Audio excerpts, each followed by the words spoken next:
যুক্তরাষ্ট্র থেকে দেশে ফিরে শেখ জামালের জার্সিতে ডিপিএল মাঠে নেমেছিলেন সাকিব আল হাসান, তবে আটকাতে পারেননি আবাহনী শিরোপা।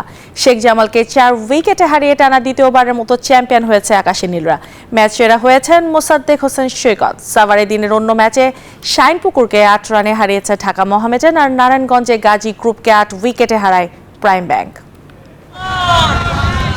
এবারে ঢাকা প্রিমিয়ার লিগের পুরো টুর্নামেন্ট জুড়েই একপেশে দাপটে ছিল ঢাকা আবাহনী। 11 ম্যাচের সব কয়টি জিতে সুপার লিগে পা রেখেছিল তারা। আর সবশেষ বিকেএসপির 4 নম্বর মাঠে শেখ জামালকে 4 উইকেটে হারিয়ে শিরোপার উল্লাস করেছে ঐতিহ্যবাহী দলটি।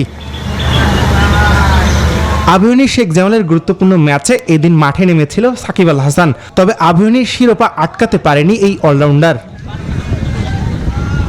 সাভারে বিকেএসপির 4 নম্বর মাঠে আবাহনীর বিপক্ষে আগে ব্যাট করতে নেমে শুরুটা ভালো করতে পারেনি শেখ জামাল। নিয়মিত উইকেট হারাতে থাকে দলটি। সৈকত আলী ও নুরুল হাসানের ব্যক্তিগত 41 এবং শেষ দিকে জিয়াউর রহমানের 85 রানে ভর করে 9 উইকেট হারিয়ে 267 রান তোলে শেখ জামাল।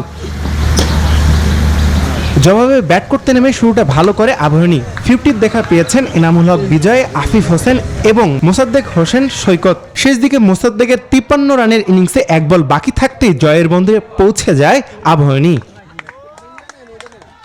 আবাহনীর শিরোপা উৎসবের সময় বিকেএসপির 3 নম্বর মাঠে শাইনপুকুরের বিপক্ষে খেলেছিল মোহামেডান।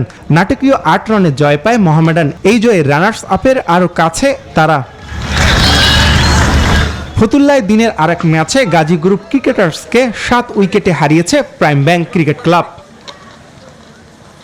আসমাউল মুত্তাকিন, নিউজ 24, ঢাকা।